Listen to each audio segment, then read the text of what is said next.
If you're an entrepreneur, let me give you a brutal reality. Your client contract is probably garbage. I'm sorry to say that. And you don't even know it. And worse, you don't want to find out later when it's too late, because I've been there. I'm Karam, the 20-year battle-tested lawyer who's reviewed thousands of client contracts in business and in the courtroom. And I've defended entrepreneurs in seven-figure lawsuits, and I'm here to help you prevent those mistakes from happening to you. And there's three critical clauses that are missing from most client contracts. Clauses that stop the scope creep. You probably don't even know what I mean. That protect your reputation and that keep clients from suing you when they don't do the work. So if your contract doesn't have these three clauses, you're gambling. You're gambling with everything you've built. We got to fix that now, because here's what's in most client contracts: a vague scope, no reputation protection, and no accountability for client results. So the blame's on you. So what's going to happen? Clients demand endless extra work. They trash you online when they're unhappy, and it may not even be your fault. They sue you when they don't get the results, even though they never did the work. And your contract can't protect you because it's missing these three clauses that actually really matter, and I know I've litigated them. So missing clause number one is a detailed scope of services. You probably have a scope, but it's probably not detailed enough. So most client contracts say something like, I'll provide consulting services, or I'll do marketing for you. And that's basically useless. That's a lawsuit waiting to happen, because that's not a detailed scope. And without a detailed scope, clients are going to demand extra work and assume it's included, and that's your fault. That's a scope creep. And there goes your profitability. So why do vague scopes destroy businesses? Because clients are going to interpret what's included to fit their expectations. And if you don't specifically exclude something, they're going to think it's included, and so is a judge, because a judge is going to interpret any sort of scope that's broad, that's not specific, in the consumer's favor. That's what they do. It's called a presumption against the drafter, and it makes you look unprofessional. So you need a detailed scope, and that means you need to have three important components. What's included? You have to list every deliverable specifically. Second, what's excluded? Spell out what you're not doing, the things that clients sometimes perhaps think you're doing, but you're not doing it. And third, if they want to modify the scope and include other things, what's your hourly fee? What's the process for approving them? That's really important. Use language like services include 3 Instagram posts per week, 1 story per day,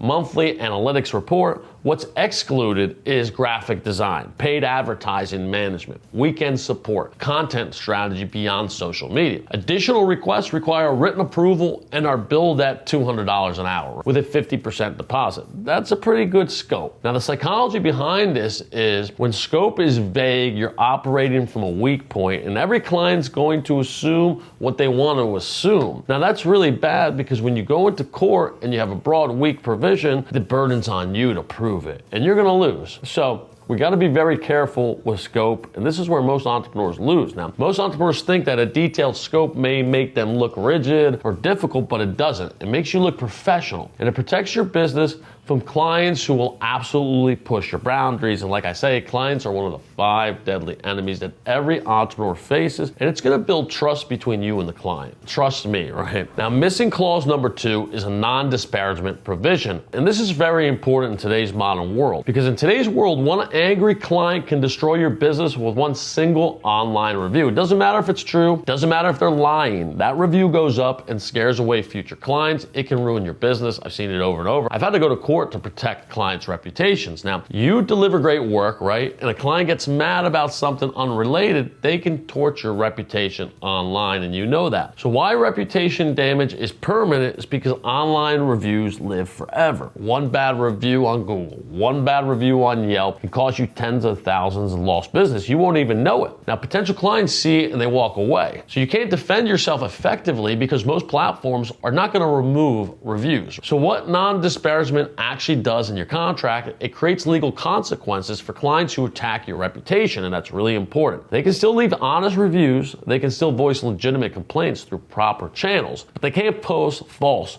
defamatory, or malicious statements designed to damage your business, and that's the most important thing. So how do we structure this? Now, your clause needs to cover public statements, social media posts, review sites, and forums. It needs to survive contract termination, meaning it protects you even after your relationship with that client ends. And it needs to be mutual. Now, I've drafted so many of these, right? You agree not to disparage them either. That's what makes it fair and enforceable. So you want to use language such as both parties agree not to make any disparaging, defamatory, or negative statements about one another publicly, including on social media, review sites, or online forums. Like, what's the likelihood you're going to say something negative about your client? Now, this includes false statements, misleading characterizations, and statements intended to damage the other party's reputation. This obligation, this is important, right? This obligation survives termination of this agreement, and violations are subject to liquidated damages, $10,000 per incident. That's a whole nother video, and I love liquidated damages. But the whole point of this is it's going to be fair and it's going to be reasonable because it's going to go both ways. You can't badmouth them, they can't badmouth you. Now, without the consequences spelled out, this clause has no teeth, no damages, stuff like that. No court's going to enforce it. So your brand is your reputation, and you really have to protect it. That one toxic client false review can cost you more than the entire project was worth. So protect it legally. Get bulletproof. So missing clause number 3, this is really important. It's a no guarantee and client responsibility clause. I love this one. I draft them all the time. This will save your ass. Trust me. This is a big one for coaches, consultants, anyone promising those transformations and making all sorts of claims. Because here's the problem. You promise results. I'll transform your business. I'll help you lose 50 pounds. I'll 10x your revenue. They sell. But if a client doesn't do the work, doesn't follow your advice, doesn't implement anything, your strategies, they get 0 results, then they blame you and they sue you for not delivering the results that you promised. And the burden's on you if your contract sucks. That's just the law. So why is this legally dangerous? Because when you guarantee outcomes, you create a warranty. Warranties are legally enforceable. If you say, I'll get you results, and they don't get results, they can sue you for breach of warranty, even perhaps fraud and deception, all sorts of stuff, and that's a big problem. So why does this clause actually protect you? It actually shifts the responsibility back to the client. It puts the burden on them to achieve the result, not you, right? So you're providing services, advice, coaching, and consulting, but you're not guaranteeing outcomes that you can't control. That burden's on them, and you should spell that out in a contract. That's the only way you win in court, right? So the 3 components that you really need are: first, no warranties or guarantees about results. Second, acknowledgement that the results depend on the client's efforts and the client's circumstances. And third, assuming the risk by the client that the results may not happen. And you got to be clear about that, right? You got to put language such as provider makes no guarantees regarding outcomes, results, revenue, weight loss, or any other specific result. Client acknowledges that results depend entirely on their own effort, dedication, implementation, and circumstances beyond provider's control, including but not limited to market conditions, client's existing situation, and external factors. Now we really sound like a lawyer, right? The client assumes all risk and agrees that they are solely responsible for their own results. Provider's obligation is limited to providing the services described, not to achieving any particular outcome. Sounds good, right? But coaches and consultants, you really need this. You can't control whether clients implement your advice, whether or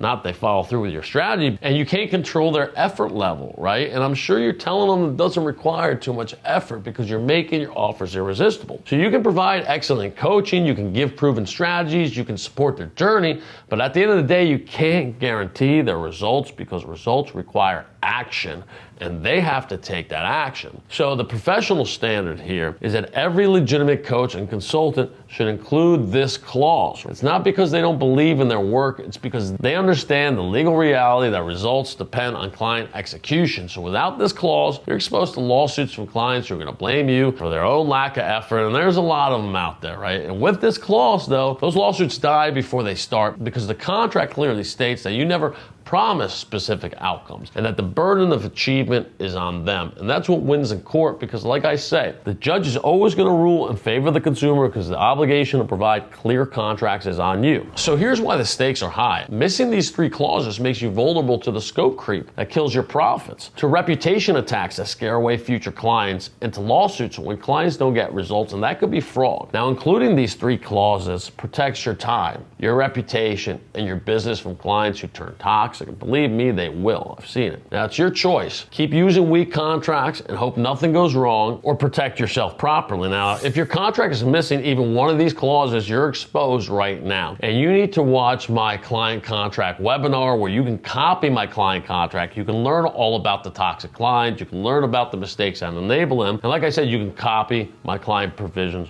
all for free. Take a deeper dive. If you like this video, smash the like button, subscribe to this channel, and check out the next video, my client webinar. It's a little long, but you're actually gonna learn a lot about those toxic clients, how to stop them, and best of all, you get to copy my client contract provisions all for free. Enjoy. I'm Karam, the battle-tested lawyer. Stay legally bulletproof. I really hope that you enjoyed this video, but if you're sick of guessing whether your business is exposed to legal threats you can't see or didn't know was coming, those enemies, mistakes, and liability that cause entrepreneurs to lose, then I've got something very special for you. It's my free business risk report, the same kind of analysis I charge $7,500 for in person when I do my business defense legal mastermind. Click the link below. Answer some strategic questions about your business and get a personalized risk report. You've got nothing to lose. Find out what's hunting you and your business before it destroys everything you've built. I'm Karam, the battle-tested lawyer. Stay legally bulletproof, please.